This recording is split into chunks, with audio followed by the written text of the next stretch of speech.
know what? Let's see. I'm gonna have to actually kind of make sure I'm not paused in like a weird position. I forgot about my audience.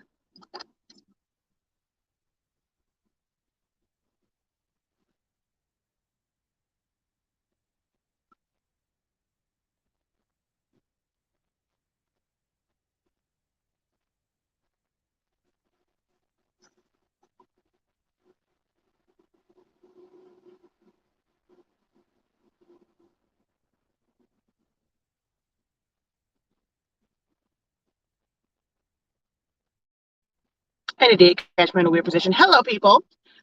Incredible morning. We're gonna have a little discussion. Right? Well, let's have a little discussion, shall we? I was actually gonna do this on my way to go pick up a print order. But my husband's going to go pick those up. So I guess we can say teamwork makes the dream work in that I'm able to go to the office. Although I was going to actually use that time to go live before I went to the office so I can actually get to work and on some other stuff that I have to do. But it's okay. I'm going to talk about this, and I think that'll kind of keep me from being on for an hour because I would just probably sit in the driveway at the office. So anywho, we are going to discuss the difference, or like, I want you guys to help me define what the word help means in this lovely industry that we are in, as well as gatekeeping. Because, yeah. So I'm going to do my introduction. If you're on and you're on now, you heard what the topic is. Oh, I can't even pull in there. They're all parked all weird.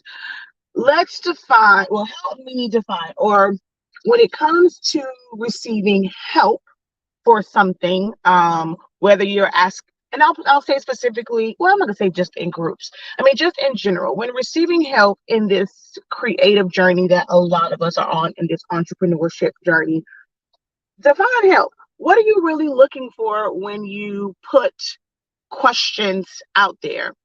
Help, directions. Are you looking for the exact answer? People to do it for you? Like, be honest. Like, be very, very honest in that. All right.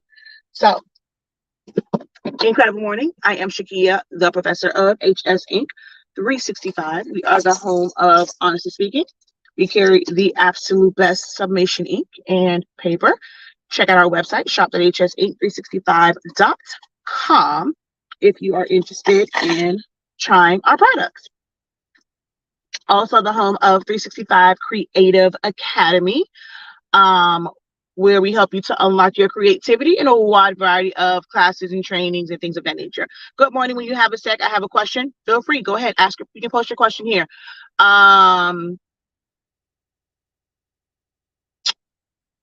I've lost my train of thought. Oh, but yes, that is who we are. Okay, that's who I am. That's our company. So to kind of lay out the foundation of this, give us a quick. I do mean quick. Normally I say quick and don't be quick, but just a little quick background on me. I have been within this like design and creative space. I've always been very creative since a kid. That's just me.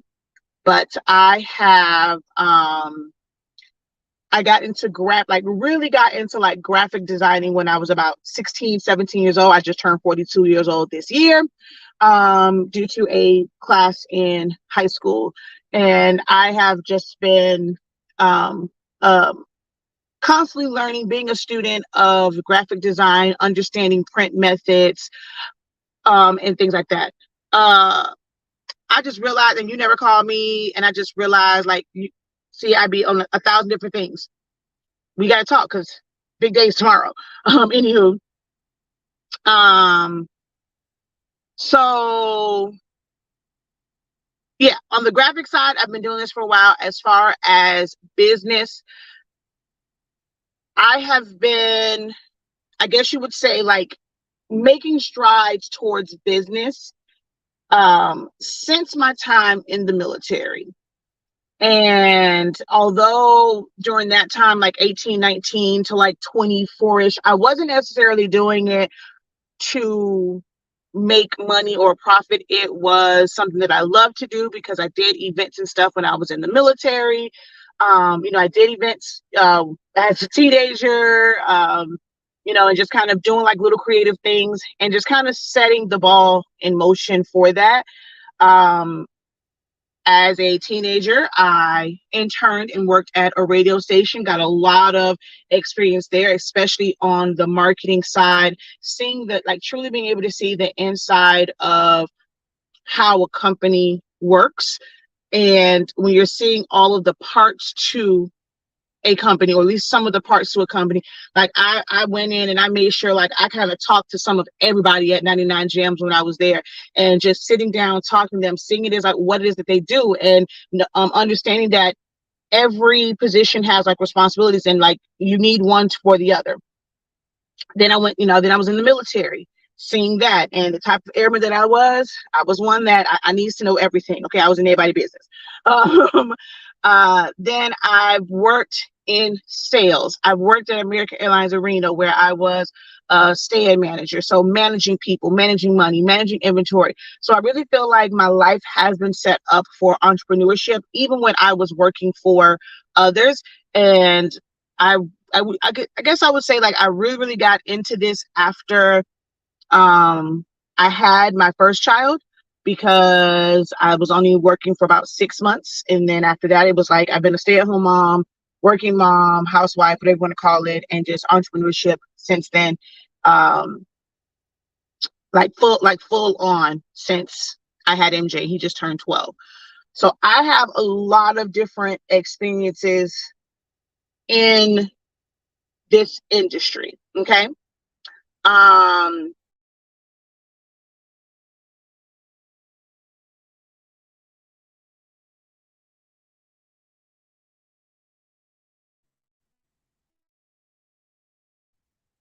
so I try to help based off of my experiences and things like that. So when I see questions, I try my best to answer them. I may have to take this into the house. I mean, into the office. All right, it keeps going in and out. Um, so yeah, I try my best to help and give guidance and give direction when I'm able to. All right. So let's see. Someone says, have you ever submitted to Slate? Yes, I do actually have a video on that. With art paper, I submit 365 degrees for 2 minutes. Honestly, I don't ask for help in anyone's group but yours. I'm new to your classes, therefore, due to the difference in the time I was late to your class yesterday, I need the link to now watch the recording. Yeah, it will be emailed today. I didn't get a chance to get it out yesterday. Yeah, because people are still buying it, and the link, I have to change out the link for it. So, okay. Anywho, so let's say, one, no one person has used every single method, every single printer, every single tool, every single glue gun, glue sticks, paper. Like no one person has experience with everything, right? But you do have some people who have tried to do hacks, tried to do workarounds. And over the years, they may have tried a lot of different things, and some things work for them, some things don't. We go into these groups and it's like, okay, hey, what's the best? What is the best for one person may not be the best for you, because people don't know what your situation is. So if you go into a group and you ask, okay, well, what's the best for blah, blah, blah, blah, blah, and someone comes and they're trying to truly find out what your needs are before they just kind of blurt something out. Because if it worked for me, it may not work for you. I'm like that when it comes. Okay, I don't know what's going on here. It keeps going out. Um, what works for me may not work for you, right? So you have some people who would try to find out to get information, like, you know, ask questions and not just give an answer. Because if I suggest something and I don't know that you're trying to figure out how to do these things on a shoestring budget, and I go in and I suggest something and you're asking what the best is, and if the best is $6,000, $18,000, $20,000, and you're not quite ready for that, then what? If I go and, okay, wait, my numbers are dropping like crazy. Can y'all still hear me? Because it's like it's going in and out, and I'm not used to the numbers dropping like that. I hate to say this, but I think it's Black groups that's always talking about gatekeeping, and it's in some of them other groups too. Can y'all hear me? Am I still live? Okay, perfect. It's just weird to see the numbers drop like they're dropping, but maybe it's just the message. Anywho, so when you go and you tell people things like, you know, maybe you're not ready for this, right? It's better to outsource. It's better to get somebody else to do it. Because if your mindset for everything is you want to do a hack, you want to do everything cheap, you're not ready for it. Like, and it's okay. Like, when people ask for help, are you just looking, it's like, are people just looking for someone to validate or to basically co-sign on their way of thinking? Or are you truly looking for guidance and assistance and help? Because if you post something and someone with experience in this, the problem is most times groups are started. Let's be honest. A lot of groups are started by people who are not industry experts. They barely know anything, but because they were butt hurt about something that happened in the group, oh, I'm going to start my own group because they did such and such over here. A lot of groups are not started by people who are industry experts at what they do. And then in a lot of the groups, you have so many people who want to build their own because they might be an industry expert and they're very great. They're very good at what they do, but they're not going to go into other groups that are advertised for newbies. If it's a beginner group and everybody in that group is a beginner, you're getting your advice and you're getting your suggestions from people who are in the same position as you. And then half the time, the person who started the group, who's supposed to be the industry expert, don't really answer questions, don't provide any real help. So it's like the blind leading the blind, to be honest, right? So when someone comes in and they're saying, you're asking about the best. So I have experience with using all of these different things. Like, I started from the bottom. Like, I'm at a point in the years that I've been in this, I'm at this point. If I knew what I know then and compared to what I know now, this is what I would recommend. Oh, I'm not trying to do this. Oh, there has to be a way. Oh, that's not the only way. You can do it for cheaper. You can do it for this. You can do it for that. What's the quality that you want? Because if you're saying that you want to do this as a business, when I started out and I was not making any money from anything that I'm doing now, it was okay for me to do hacks. It was okay for me to go to the Dollar Tree and do different things. But once I decided I wanted to make it a business and I'm doing it and I'm making stuff to basically take money or get money from somebody else, you can't go and still operate and have the same mindset like you're just doing it as a hobby. You have to want to give out the best if you're wanting people to give you money. So if someone suggests something, if you go and you have a file and someone says that's not great quality, That's not the proper file. When it comes to these logos, that's not a logo, that's graphics. You have to understand what a logo is intended to do. If someone goes and they make a suggestion about your business name, it's not going to be memorable. What are your goals?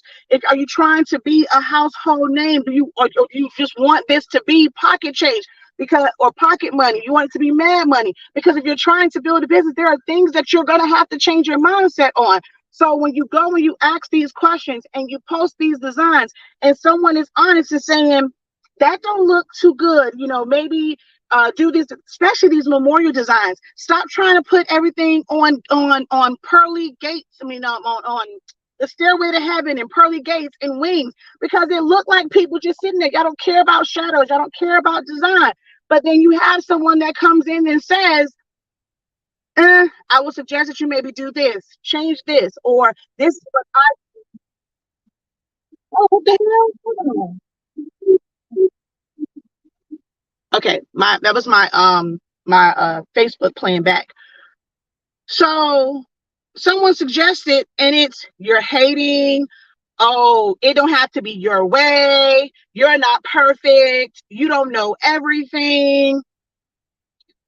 So why ask the question if you don't want honest feedback? What is your definition of help?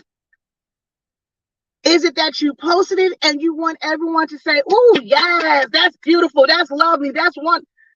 If it's not, because I might be that my standards, my level of creativity, or what I visualize as appealing might also be how your client thinks. And we're wondering why we're getting pushback from clients, or feeling like you did all this work to design, and you submit to them and they want to make all these changes, or they don't like the way something looks because you're designing off of just you. You're going and you're posting it to a group, and other people are saying yes, yes, yes, yes. Oh, it's lovely, because hell, they're afraid to even attempt what you've even attempted. I always applaud the attempt, because as an instructor for this, I see so many people who are even afraid to put color to a screen, to bring in a picture, to even attempt to do things. So I always applaud the effort in starting to design. Everyone has a starting point. And sometimes your starting point is just that, and it's meant for you to practice, and it's not going to be marketable. It's not going to appeal to every client. But if someone is giving you that direction, who's been in this, who's had that experience, who's like not even just a couple of months and just jumping into this, has years of experience, and they offer some guidance or help, whether you take it or not, it is still just as much help as the ones who are just as clueless saying, yes, that's amazing. And they could never give you any real direction other than, hell, it's better than what I can do. So in me, or I'm gonna say me, because it's about me. I'm not even gonna lie. But if someone with my experience gives you feedback, is that not help? Or is that hating? How do you define help? And when you have someone, are you going into these groups expecting to not become, is it that most industry experts rather just be in their group? They don't go into other groups. They're only in their groups. And it's like, I understand kind of sort of why, because you have some groups, people are intimidated. They find out who you are. They find out that you might have classes, you have a big following. They start to think, well, what are you doing in here? Why are you coming to my group? Not realizing that if it's a group for help, you are only one person. You can't provide all the answers. Why not be welcome to somebody who actually can be of help in a help group? Why do you want to have a group of all, like, just those who are, for lack of better words, who are ignorant, because ignorance just means not knowing, who are ignorant to how to design, how to do a project, and you're intimidated by someone who has it because you think that they're trying to poach your members instead of I did like see the fact that, damn, you're actually helping. This is someone who can actually give them sound advice,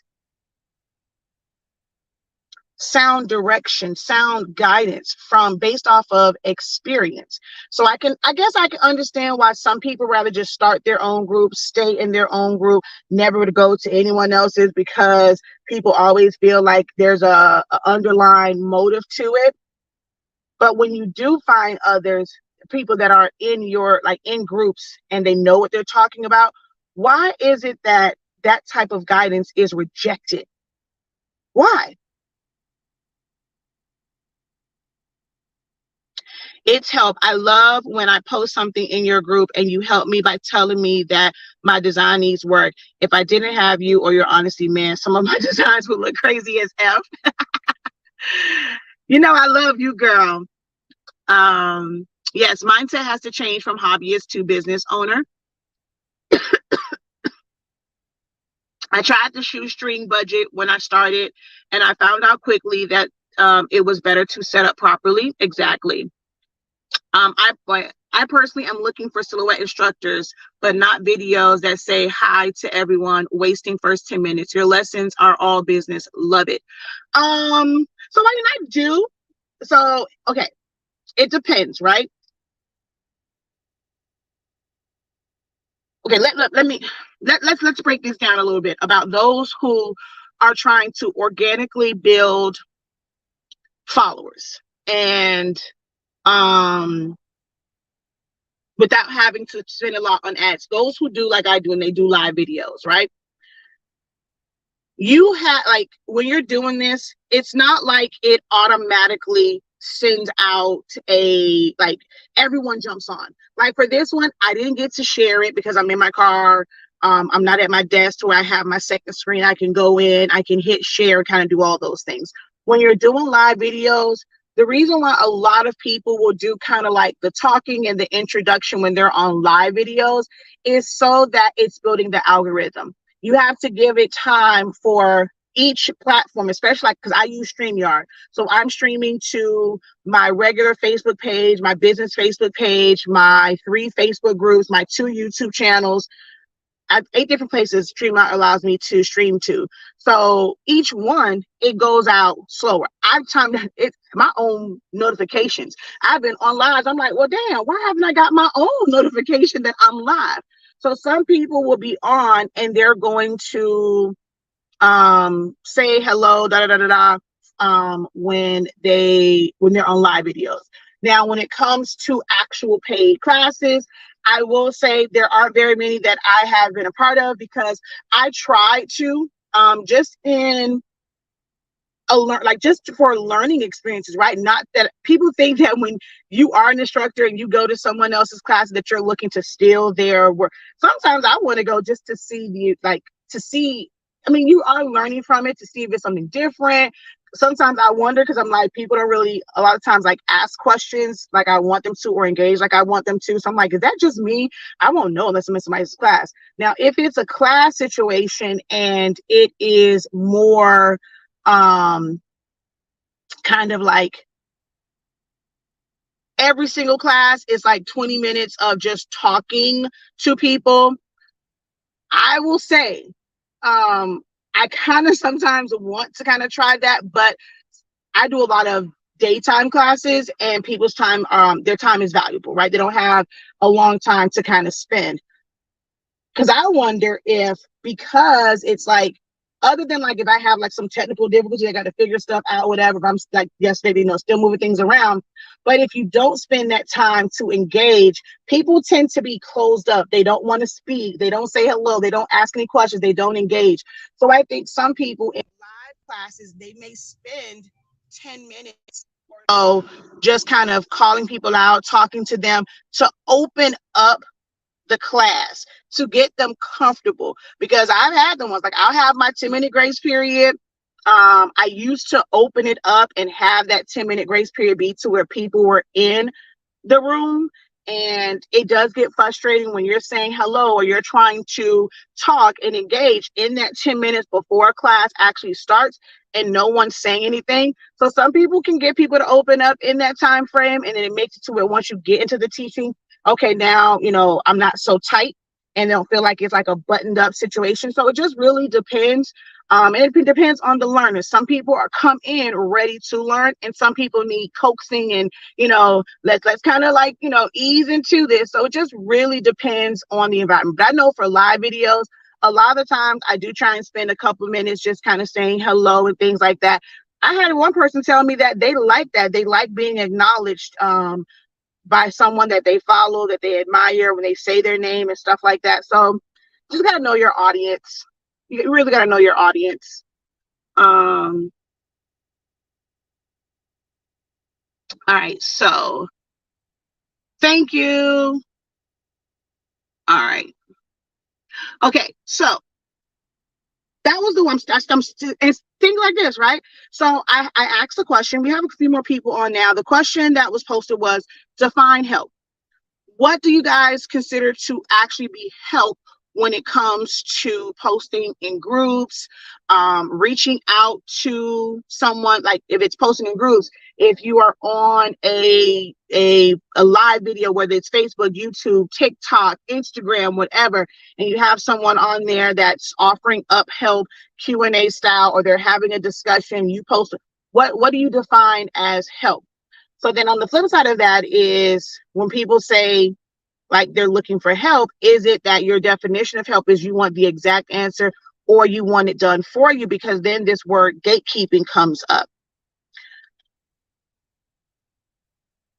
Is it? So it is different for me. It is different when you are in a group or you are doing something where it is just for a hobby. It is no money to be made. Like you're not looking to make a profit. You're not looking to leave your 9 to 5 to pursue this, right? If it's a collective people who just happen to love something, hey, we get together. This is an outlet for us. This is a hobby for us, and we're helping each other out, right? Hey, well, what did you find out? Well, I found out this. But now when it comes to business, this is how I make my money. If my business is not about teaching, and that, like, I might give a little so that you can purchase a class from me.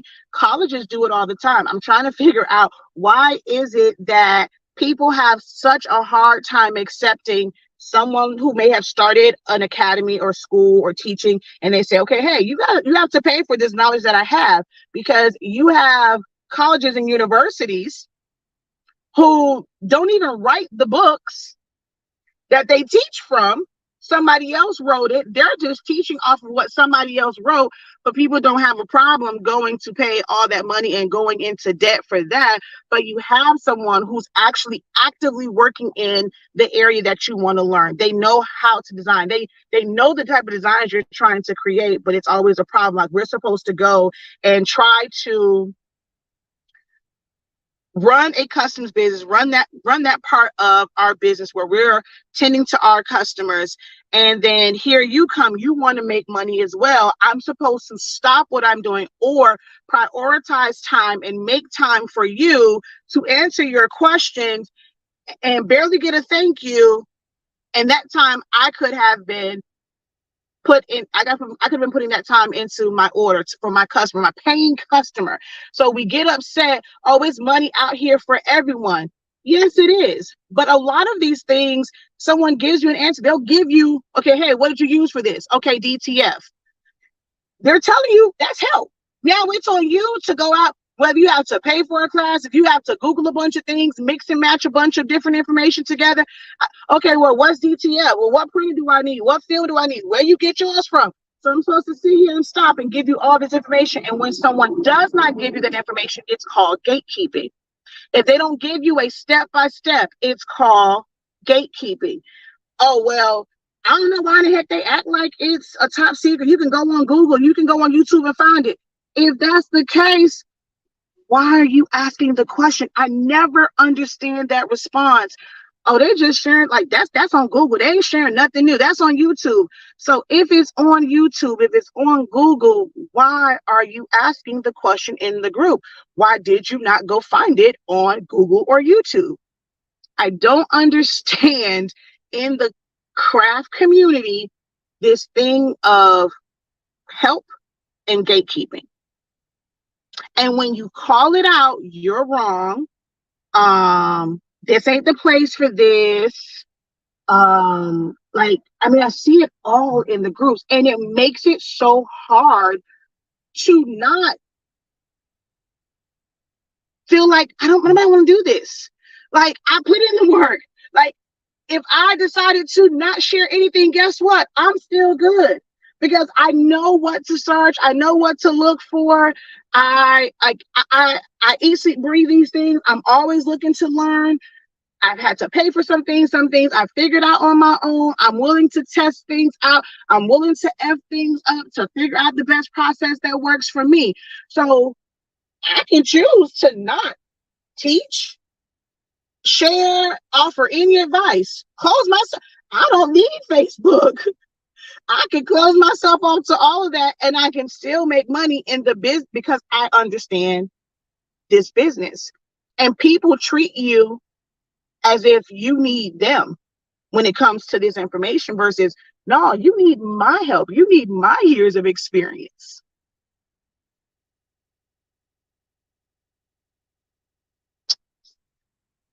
So are you saying the person who asked the question is saying that? Oh, a lot of times it is. And let's be very clear. I'm speaking in general. I am not someone that only operates in my group. I am in several groups. Some things I kind of sit back on. I don't bother to, engage in, like, I'll read the post because it's like, it's 1,000 comments. And my comment by that time will get lost in it. But I see a lot of back and forth in groups. This is in no way, shape, or form directed to anyone in particular. So please understand, when I come on and I'm talking about things like this, yes, there are specific things, but it's not like it's to one person. There are a lot of people in a lot of groups where this is pretty much standard across the board. And when you're reading certain posts and you're seeing how someone is responding back to you, you can feel the sense of entitlement and them feeling like you have to give them information. I see posts where people just start posts. Oh, I'm getting sick and tired of these people. They act like they're better than this person. They're better than that person. It's enough money. I like people start posts just on their regular page about the things that happen in groups. So it's never directed to one person. But this is something that is of the norm, that people feel entitled to information. You have people that do whole live videos about gatekeeping and why are these crafters like this. So this is not directed to anyone. Have I had personal experiences with it? I certainly have. And those people that I've had personal experiences with, they're probably going to feel like I'm talking about them. That's another thing that makes it so difficult in this. Sometimes you want to be able to help, and I don't make a lot of the same mistakes that I did as a beginner.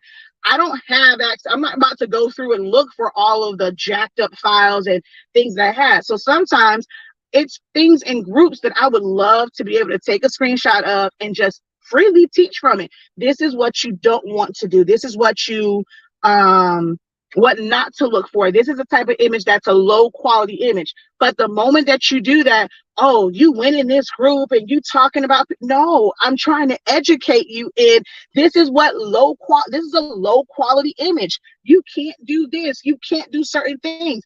Because people are not taking the time to truly understand what graphic designing is, some of y'all make some weird ASS requests in these groups. Like, it's not possible to do. And then it's like, when you go as an expert and say, this is impossible, what you're trying to do is not possible to where it's going to be of quality, where it is, you should be marketing and selling it. But then you have somebody that, okay, hey, I just learned this program. They'll go in there, do something, and they'll remove it, or they'll do whatever the thing is. And it's like, you're looking at this on this little small phone screen. When you go to put that on something and you blow it up, you're going to be wondering why this is blurry. Or when someone goes and says, oh, my client gave me this blurry picture. Can somebody clear it up? No, you can't just clear up what you get. what you see is what you get. They cannot clear up. There's no magic button to clear up a picture. Yes, you have some apps, and what they'll do is AI, to where they're going to attempt to clear the face, but the rest of it is going to be blurry. They're going to put some weird smile, some weird teeth on this picture that don't match the person. You cannot clear it up unless you are willing to pay someone whole lot of money to do restoration on a picture. Or that's when they're going in and they're like, that's a skill to go and do restoration to where you can barely even tell. That ain't some shit you ask for free in a group. That's not some stuff you ask for. Then it's like, y'all have these crazy behind requests that you want so that you can complete an order that you're making money from, and oh, I'm just supposed to help you and you're gonna make money. You don't even go to help to give back to any of those people. Send them a couple dollars from the order. They help you secure the order. You didn't do that by yourself. You don't come back and thank those people that are in the group helping you. They went and you asked, can somebody remove the background, put some wings on this, whatever. They did it for you. They don't get that. You come back in the group, they don't get a thank you. Here, go, what's your cash app? Oh my God, my customer loved it, whatever. This wouldn't be possible without your help. Can I send, I don't have much, but can I send you a little something? Can I buy you a coffee? Can I get you a $5 biggie meal from Wendy's or something? What's your definition of help?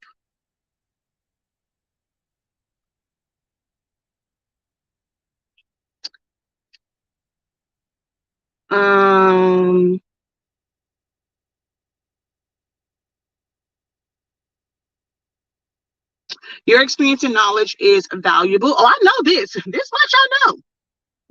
That much I do know. I'm not trying to say like that, but I'm like, when you know your worth, it's okay to say you know your worth. It's okay to say you are great at what you do. I had people literally get on TikTok and have whole live videos about the fact that Shakia is confident in what she does. Have a whole problem with the fact that I call myself the professor.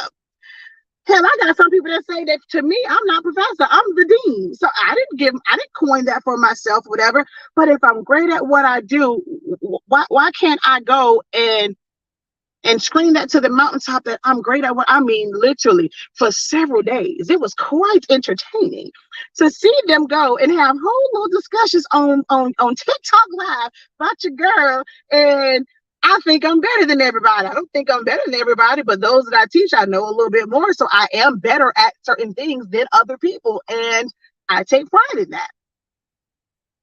Facts. And people forget many of us actually are certified professionally to teach. I'm not certified person to teach, but hey, I'm great at what I do. Because I've seen others make that comment, and those who are asking may not know what to look for when searching on YouTube or Google. Okay, so that's not what I'm saying, because I even said that. Someone gives you an answer, right? Hey, what is this? It's DTF, direct to film. So now you're going to go in and you're going to gather as much information on direct to film. Well, what printer do I use? There's a lot of different printers out there. You have some people that try to hack printers, and they'll just say, okay, yeah, I'm using this particular printer, but then they don't go in and tell you about the mistakes, the hiccups, the maintenance. Like, they can't sit there and tell you all that. Not everyone who chooses to do these different methods desires to teach, because then people don't know how to leave you alone. The moment you start teaching or you go out and say, okay, well, let me give you a little bit of information, they want to be in your inbox, they want to feel entitled to your time, they're trying to call you on FaceTime, on Facebook Messenger, 1-2 o'clock in the morning. They forget that you are on the East Coast, they're on the West Coast. Yeah, it might be 9 o'clock or 8 o'clock for you or 6 o'clock, but it's later for me. So some people have no desire to teach. Some people recognize the fact that I know how to do this for myself. I can be frustrated by myself doing this, but I don't have the patience to answer your questions. And then when you can't get it, like, it's not easy. I'm gonna tell y'all right now, it is not easy. And especially easy teaching adults who are set in their ways. It is not easy. It is not easy when you're trying to be mindful that some people might be older than you. And then this whole old school doctrine of respect your elders. And some of them come at you kind of crazy. When you are a business owner and you sell a product that someone who might be older and they need your services, they need your paper, they need your cartridges, and they call you and they snapping like they have lost their ever loving mind, and they expect you to sit there and just take it because they are older. And this whole doctrine of mind your elders, uh it's real hard to kind of sometimes like try and like, okay, I can tell they're older than me, like just let them be, because sometimes I just want to throw professionals out the window and hang up in their face, because bruh, who you yelling at?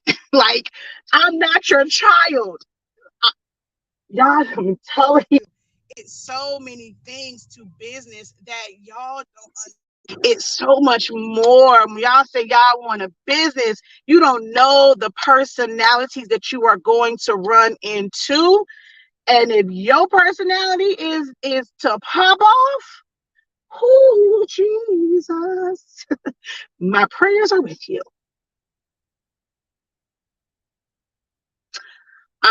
I'm thankful for you because you're not a gatekeeper. You've always shared your process since you first started, and I've learned throughout the process on what to charge for and what not to charge. Teach. I was just about to say, a lot of people feel entitled to the information for free. They really get mad because people charge for classes. You can't expect people to give all their time and expertise for free. I don't ask often. I generally watch and research myself.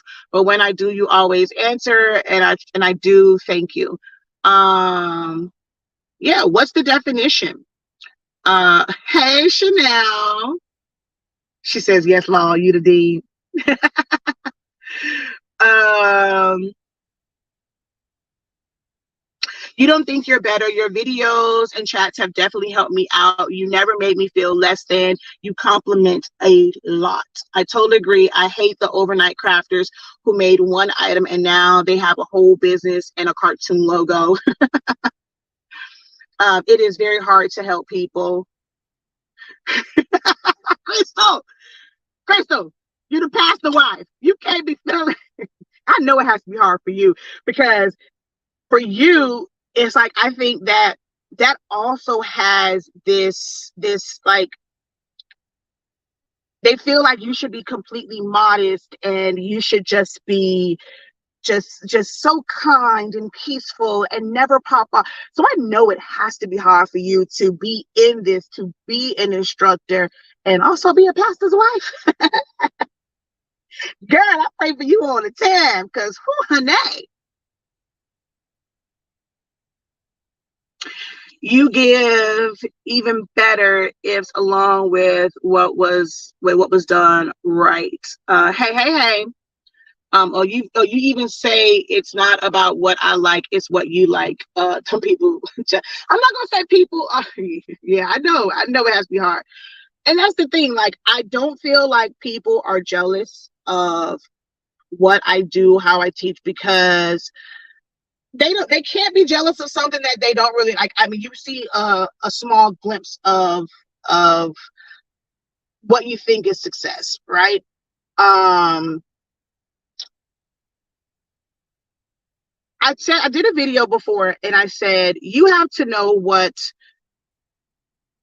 are personality traits for you and things about you that's going to make it hard for you to succeed in your business. And for me, to be honest, where I feel I could be, when I look at others, and it's not a matter of jealousy, like, it really isn't. I would not be truthful in saying that there isn't a bit of envy, because you work your butt off the right way and you're trying to figure out, well, dang, like, why is it that I can never do some of the things that some people do? Like, there is a young lady, and it makes you like, man, she's on TikTok and she's talking about like business funding and, you know, her business and things that she's successful at, but she's using sex to sell. And don't get me wrong, I understand that that works for some people, right? Sex sells. I have a husband. She's way younger than me. You can tell, you know, she's not married. She does not have children. I have children. I got two boys, okay? I'm married. I cannot be on a live video trying to get, then it's like, who are you trying to attract? Because I can't see, is it that you want the men to come on to get the numbers and for it to show you have hundreds of people, thousands of people watching, and the men are coming on just to see your titties out and you're literally talking about business in your drawers? Like, no, for real. I don't get it. So I'm being very honest and transparent. People can take it how they want. It's not a matter of hating on that person. I know I can't do that. So I can't hate on something that I know good and hell well I can't do. But it does make me a little bit, it's like you're doing it the right way. You're trying to share information. You're trying to be professional about stuff. You're not on here, you know, I'm hoping that I'm attracting the audience that wants to receive information. I have my little lighthearted moments, and things like that. And, you know, I'm learning to be very, very ratchet. You know, that was, I learned that ratchet also sells. So at one point I did it and I had a few of my peeps who kind of hold me accountable. And they was like, "Shakira, don't you ever do that again." But I learned during the pandemic that ratchet sells. So I'm like, I need to add a little bit of ratchetness, because, you know, obviously it works. But I can't do that. And like, I watched this young lady. She moved her arms and her zipper went up. She literally zipped it back down for her boobs to just perk up and sit up. She's in a halter top and she is in boxers. I mean, literally in like the boxer briefs, in underwear, teaching about business funding. The hell? So that does stuff like that bothers me. I'm not even gonna lie. Even is definitely not about that life. It's yeah, he definitely not about that life. He would kick my behind. Girl, he was, what the hell?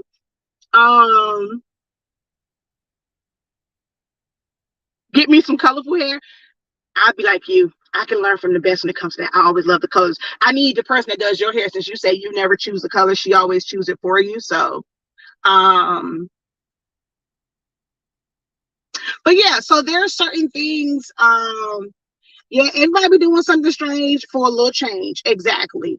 You know, I watch people who double talk, right? And I go through, and Facebook reminds me that I've been very consistent in the way that I teach, like the messages that I teach, the techniques that I teach, the doctrines that I follow when it comes to certain things. I've been very consistent with that, and Facebook memories lets me know because something will come up. I was like, oh, and I was just talking about that this week. I'm very consistent. I wonder if consistency is an issue, because it seems like there are some who are not consistent, who really don't know much about anything. They just have, they have a gift for gab. I wonder if my personality. So I'm not going to go and say that I'm always 100% confident. There are moments where, you know, I question, like, and that's just being real. You know, I question whether or not this is for me, because it seems like the industry doesn't want someone that is like me. They're looking for sex and sex sales. They rather learn from someone because they feel like, oh, how can I say? People say like they want the representation matters. They rather learn from somebody who says, I just started, I'm just doing this, whatever. I want to share with you what I'm learning, but just it's like you're missing the point of their learning. So they haven't perfected it. What they're doing may not be the best practices. They're doing it because it's working for them, but it may not be the best practice. So when I come on and it's like, okay, I know this, I'm an industry expert at this. I'm on here saying, ask me your questions. I feel like I have been consistent in showing that I don't judge. I'm going to give it to you real and raw if needed, but it's not out of judgment. It's coming from experience. But they rather be on live videos where it's the blind leading the blind. And people think just because the numbers are high that that person must know what they're talking about. And sometimes they don't. I watch people teach graphics and it grinds my gears to see that you're not even going to make something proportional. You're a lazy teacher. You are a lazy graphic designer that you want to design something and then just stretch it to fit something. That's not appealing. And then you're wondering why your customers feel like this isn't worth it. You didn't even take the time to make it fit that shape. You took it and you just stretched it. I don't get that. And yet people are teaching this and they're charging money to teach this. You would never go to a college and they're going to teach you to do something like that. So again, what is the type of help that you are seeking? Is it that we look for help on these platforms because it is free and you don't care if it's the right information or not? It's free. Lifestyle marketing is a big one as well. And this is true. And you have a lot of people who that's not even their lifestyle. And people don't even realize that, like, that's not their lifestyle. They rent in those cars, like, for a day or like for a few days or whatever. They will, like, certain trips and stuff they go on. It's, you don't know how much debt that they are in. They might be this close to bankruptcy. They might be living off that because all they do is just keep getting loan after loan after loan. You never know how someone is really living. And then for me, I'm not at the point of having Beyonce. I don't have me a Julius, what's his name? Him. I don't have me one of those. I listened to Natalie Nicole's story, and to be out there and flaunting, what you have in this and the third, to where she got robbed at gunpoint. I don't know if somebody will try that when it comes to us, and my kids are in the car. We actually left our gate open, which I kept saying, we don't live in a bad neighborhood. And I eat those words to this day. I mean, I still don't like my house being locked down like Alcatraz, because I have a fear of something happening and not being able to get out of spaces. So that's just one of my fears. But my husband always talked about like locking our gate. Like, we lived here how many years? We didn't have a gate. No one ever tried to break in our cars, anything like that. And then earlier this week, it was crazy because someone did come in our yard, and I didn't lock my doors. My sister didn't lock her doors, and they went into our cars and they stole stuff out of our cars. So I'm grateful that happened. Like, okay, there was somebody who was a thief. Like, not to say they know who we are or feel like we have money, but a lot of people do. I think they assume that because so many people come by and tell us what my husband has done to the house. Like, oh my God, this never looked like this. This is amazing. Like, people who used to live there come by, give us compliment. But a lot of the stuff that was there because of the pandemic, not having stuff to do, and we have our own business. My husband did this. So it was like, it wasn't like it was, okay, we just throw money at our house.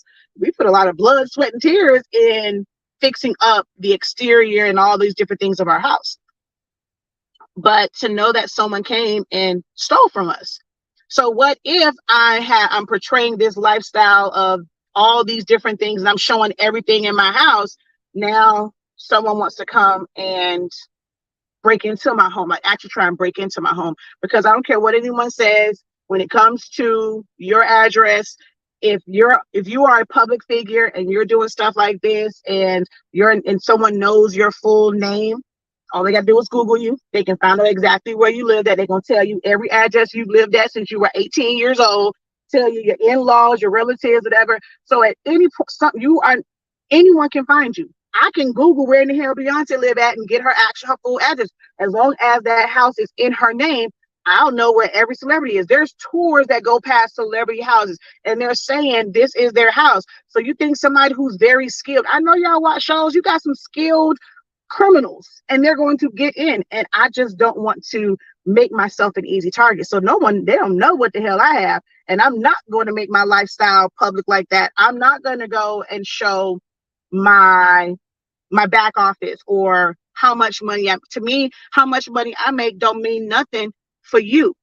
If what I'm teaching you, you can apply it and you can make money, that's what you should be concerned about, not how much money I'm making, because you may not make the money that I'm making.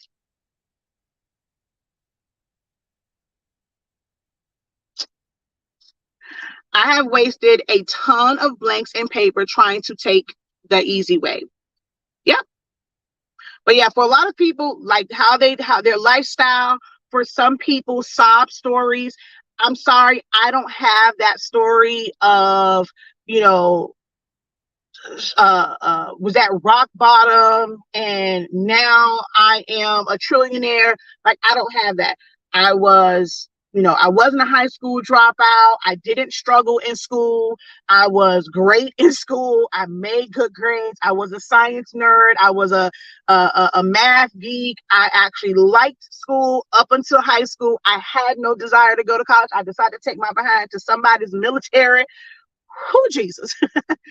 But I don't have that story to go and say, I didn't get my high school diploma and I'm now X, Y, and Z, because there's a lot of people that I see on Instagram and a lot of platforms. I watch a lot of podcasts on YouTube and it's like, oh, I was this. I don't have the story of being abused or getting out of an abusive relationship like some people, that is their story. They'll say what is your personal brand? My personal brand is I was blessed with a gifted mind and I'm here to share it with others. That is what my brand story is. I have a desire to help, which is one of the things that's a flaw for me, because I have a heart to help. I have a desire to help. People end up taking advantage of it. I end up making certain decisions where I know that I could either charge more or I can do this. I can gatekeep and I can say, well, if you want this information that I've worked well over 20 years to perfect, you have to pay me. But because I see the struggling mom, and it's like, okay, I just need a little bit of help. I need a little bit of guidance. I now have a family member where you worked your whole life. A job can lay you off, but you're not quite at the age of retirement or being able to fully get all of your benefits. Now you're trying to start over.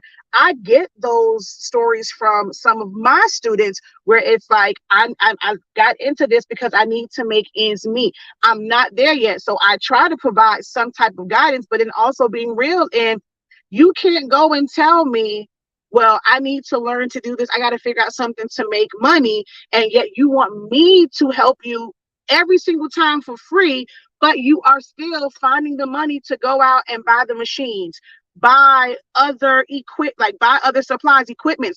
If someone is saying, slow down, Kimosabi, you can make money off of just shirts. You don't have to add all these other things. There are companies that make money off of just shirts. And if you have to make money off of just shirts for a year, 2 years, it's fine. Judy made money off of, yes, she was doing it, but like Kaleidoscope, before she had all these other products, she pushed those drops for years, one product, before she moved into other things. But it's like everyone wants to do everything and think that that's what's going to make the money, and it's not. Learn to perfect one thing, get great at that. How can that make you money before you move on to something else?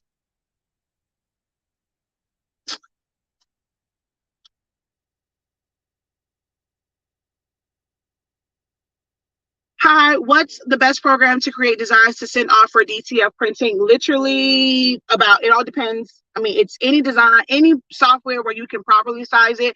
And most companies say they want 300 DPI, which I don't think most of them understand what that really is. But I've designed in Photoshop, I've designed in Silhouette Studio, I've designed in Illustrator. I am one where I personally don't recommend Canva. Some people say, hey, you can use Canva. They use Canva. I personally, from my experience and what I have seen in Canva, I don't. Even if you design it in Canva to make sure that it's the proper size and everything like that, you're still going to have to take it into a different software. So for me, Silhouette Studio and Photoshop are my go-tos, but you also have Affinity. You have Affinity Photo, Affinity Designer, you have Corel Draw. The list goes on. There's no one program that's going to be the best. Some people live by Affinity. They absolutely love it. Because I'm an Adobe girl and the features that are there, and I'm a Silhouette girl, I can't stand Affinity. But that's personal preference. So I can't necessarily say what's going to be the best. All I can do is tell you that these are the programs that you can use, and then you have to figure out which one you want to learn. You want to invest in learning, whether it's just your time and trial and error, or what program you want to invest in if someone's teaching a class on it. Which one you want to invest in money-wise. Some people choose Affinity because it's a one-time payment versus a monthly payment for Photoshop, but you have additional features in Photoshop and the interface is different. So the attempt to do a lot of things will tire you out, will tire you the heck out. The burnout is real, but people don't want, like, they don't understand that. They don't understand that that is not a good business model. Like, to try and do everything yourself. Companies that offer a lot of different things are not you. They have employees, they have managers, they have supervisors, they have a marketing person, they have worker bees. They don't have all of these products and it's just them. Or they have a lot of machinery, they have several printers, they have industrial cutters. The people who go out and overseas, who in China, they can go and make all these blanks and make 1,000 of them in a day, or however many. You can't do this. Can you do it to a certain extent and to a certain level with the Glowforge? Yes, but without that industrial equipment, you cannot ever live up to what they are doing. And that is the problem. It's like, so many crafters want to be billion-dollar, million-dollar businesses with one craft machine, one printer. That's not how big business works. It's not to say that you cannot get there, but I don't care what you say. Maybe that's what hurts me. I'm going to be real and honest with you. You are not about to get to $1 million. You're not about to get to 6 figures with one Cricut, one Cameo, one printer. Now, the skills that you learn, and once you elevate, once you scale up and you get better equipment, and you go and you get staff that's going to help you, you go and you invest in a designer. If you're not strong in design or you don't have the time, once you go and you do business the right way, there is money to be made when you scale up. But I don't care what anyone tells you, learning a different skill, learning how to do this craft, that craft, this, like, that's not, because you're still only one person, especially the ones who got children. Your children they're pulling you a bunch of different ways. If you have, I have coach people or, help people, and I've done like my professor calls, and their whole thing is they have disabilities that keeps them from being able to fully do any of this. How do you expect to make a full income and a living wage when you have limitations? I don't get that. And then you complain about it because you say no one's helping you, but I'm helping you by saying you can't do it all. That is actually help. And helping you be honest with your situation is help. Am I going to go and do it for you and teach you how to do it, have a free session with you? If that's the type of help you are looking for, then I don't know what to tell you. I find somebody else or take the time to figure it out yourself. I can't stand people say, oh, no one's willing to help me, so I had to figure it out by myself. That statement drives me absolutely bonkers.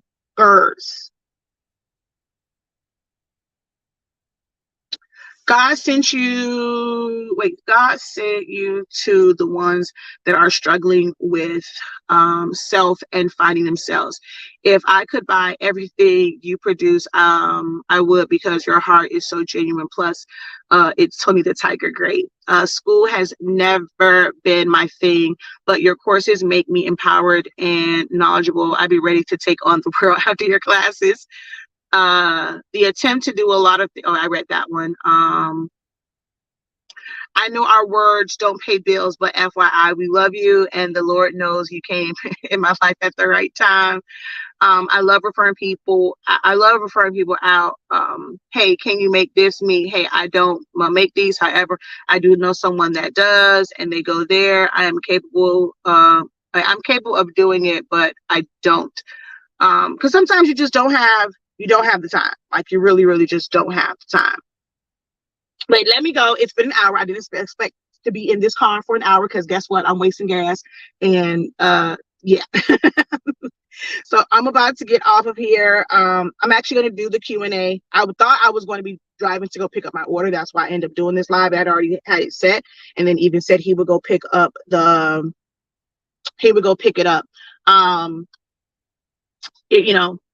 At the end of the day, there was a lot, there was probably some learning in this, but it also was a vent session for me. It really was. Sometimes I have to release as well. But there's still learning in this. But at the end of the day, I am still a business person, and it is something that works for others. So even when you give out free advice or a free game, if you have an offer, or you have something that someone can support you and patronize your business, you should always kind of put that in the forefront. So we do have amazing products on the website. That's a thing that when I say that I have a heart for this, because those who I go to for guidance, when they say, why in the hell are you helping people who aren't even using your product? They want the answer. They're struggling with colors. They're struggling with lines and print settings, and they can't even see fit to go and buy a pack of paper, a sample pack of paper. Ink is a little bit hard, but when it comes to the paper, buy a class or two, because you're not getting it. You're not getting the help from these other companies. You come to me. Like, the people who I get guidance from, I'm telling y'all, if it was up to them, y'all behinds wouldn't get nothing. Okay, no type of help for free 99. they be on my behind about that one. But we do have, when it comes to business classes, for me, not everything is going to be straight up, this is what you do, this is exactly how you do it, because you don't learn from that. You learn from people's experience. I truly believe you learn from experience. You learn from someone's frustrations. You learn, when you learn what to look out for, that's just as valuable as someone giving you a so-called blueprint or guided map. You have to understand the good with the bad, the pros with the cons. And that is one of the things that we are definitely, some of the sessions that we're going to have during the creative business summer school. The first week is all business. It's going to be some things that you're going to learn, terminology that you may not know, getting the information that you need so that you know what to Google, what to YouTube, and things like that, what classes to look for. Because I definitely cannot teach you everything. I'll never say that just to make a dollar, to say I'm going to teach you everything that you need to know. If that is your expectation, you're going to be highly disappointed. You're going to always constantly just be paying out, depending on the information that you need. Even colleges can't guarantee you. This is why with doctors, you learn a lot in school, but you can't leave school and go and start practicing. You have to go and you have to be attending, and you have, basically like your internship, you have to be attending, you have to do these different things. No one goes and you go through school, in law school, you have to take all of these tests while you're in school and pass these tests, but then they still require you to get a certification. You still have to go take the bar exam to actually be able to practice as a teacher. How things are taught here in Florida and then how they're taught states over. You can be certified in Florida. If you go somewhere else, you still have to get certified there. You cannot just teach there. So if you're looking for a one-stop shop and looking for one answer or one thing to give you all the answers, I don't know what world you're living in.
My phone overheated. So I'm about to hop off of here though. I was in the car, my phone overheated, so had to run inside because I wasn't supposed to be on that long anyway. But yeah, if I got only thing I was saying was if that's what you're looking for, I'm sorry, that is fantasy. Every day I learn. You guys are gonna see a post from me. I was just in Wawa's getting my coffee for the day, and they have this new hoagie fest, and they have all these posters and stuff like that up. Me as I don't know how to not be a business person as for, like for my print shop side as well as my teaching side, and it helped me also to be like everything doesn't have to be perfect. My Roland, I take the long settings with my Roland because I don't like how draft one or two looks. But then I go to Wawa's and I'm looking at their signage and I'm like, man, this is pixelated. There's all these banding lines in this, but like you can tell they were printed from one company. That one company got all of that business. Like just looking at how many posters and how many printed items they got from this company, and I'm on it and I'm like, man, I'm bugging. Like things like that teach me. So I'm always learning. I'm always taking from and getting new insights on is even doing business from stuff like that. So you're going to always be learning. It's never going to stop because things change. The way we operated as a country, as a world, really, from 2020 when the pandemic started, and how we see life now and how we do things, that has changed. So you end up having to adapt. So many businesses that, hey, they're just used to people coming in, they never had an online presence, they had to switch up and they had to learn how to adapt. That is what's going to happen in your world, in this industry. Everyone jumped on sublimation. Now there's DTF and now there's transfers and all these different things. So it's always going to be changing. There's always going to be something new to learn. Canva is fairly new. You had different design programs. Affinity is new. Those who are great at what they do, someone's going to create something else. You have Kettle. which is also another like design one that works from like templates and things like that. Kettle, something like that. There are, my son, one of my kids might be the next tech genius and come up with a graphic designing software, come up with an app. And that's going to be something else new to learn. The one thing that I tried to teach yesterday in my class is it's the same concept, just different processes depending on the program that you are using. And one, the survey question I'm going to ask them is like, which software did they find to be easiest to accomplish it in, and me showing the examples. But there's always going to be something to learn, guys. Just know that the goalpost in entrepreneurship is always moving.